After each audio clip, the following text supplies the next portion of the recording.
Good morning. Today I am going to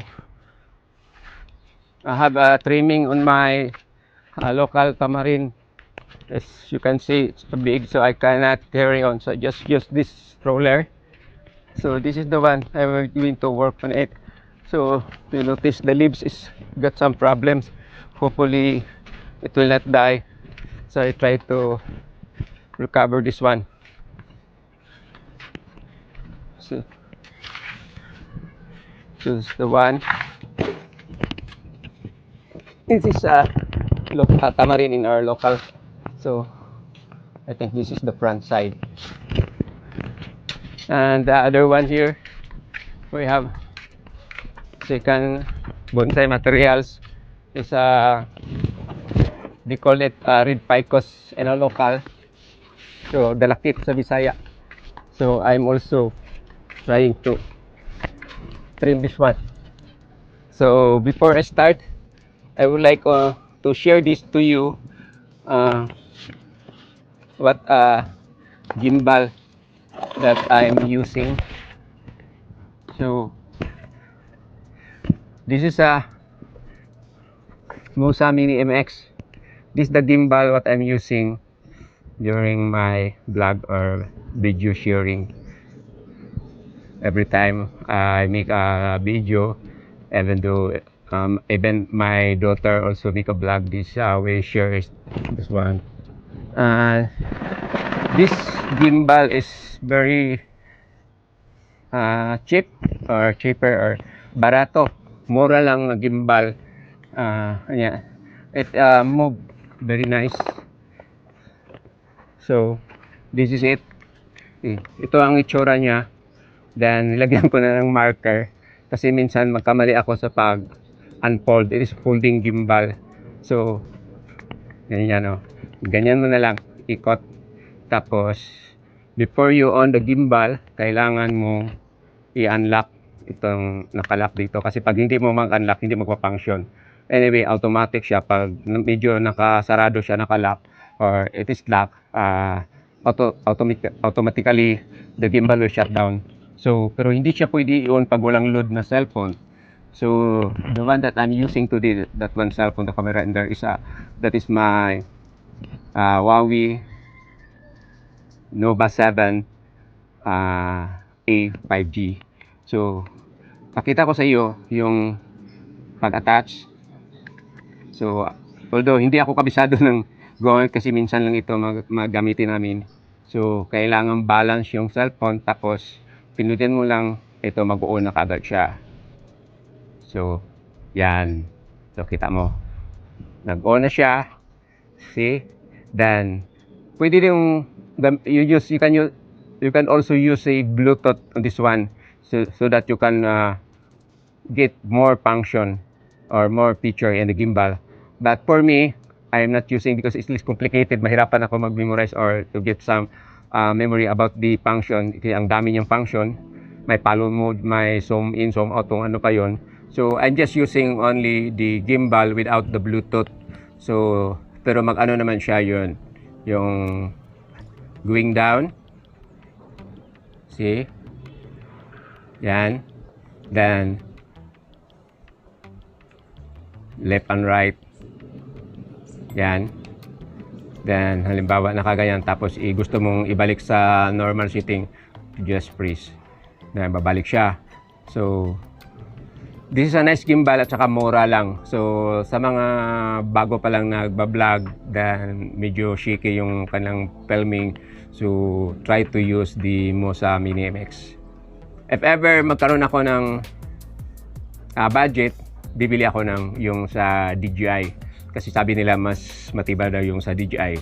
So hopefully I can. So this is only that this one is only I'm sharing this to you so that yung mga katulad ko na mga small time YouTuber or vlogger, so ito ang mura na gimbal magagamit is Mosa Mini MX. So yun lang for my gadget that I'm using for the vlogging.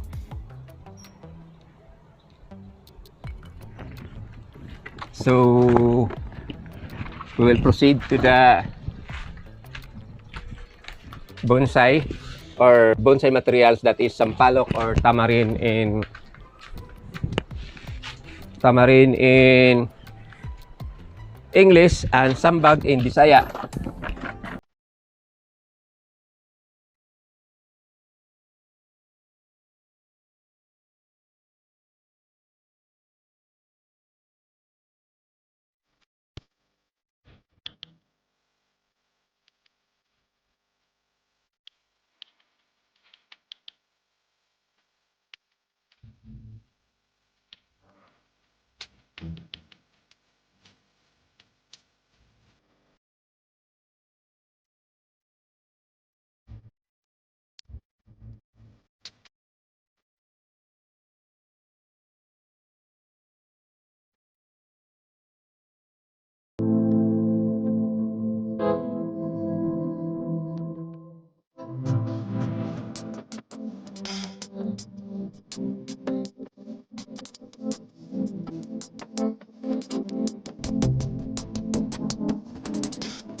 Ano naman ang ano ko?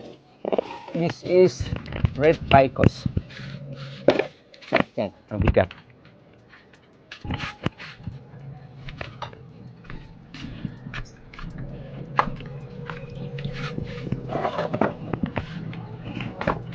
This is a red picos naman. Ito ang red picos ko. So, get some little problem with this one because it's not proportion. Yung dahon niya ang sobrang malaki pa, hindi pwedeng mapaliit. So, kailangan sa mga red picos, malaki ang puno, then it's, I think, like mataas, malaki, matangkad.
So ito na, natanggal ang lahat na dahon o na depulate ko na lahat. So balik na lang ito sa lalagyan. So once again, thank you very much for watching. Until next time. Bye bye.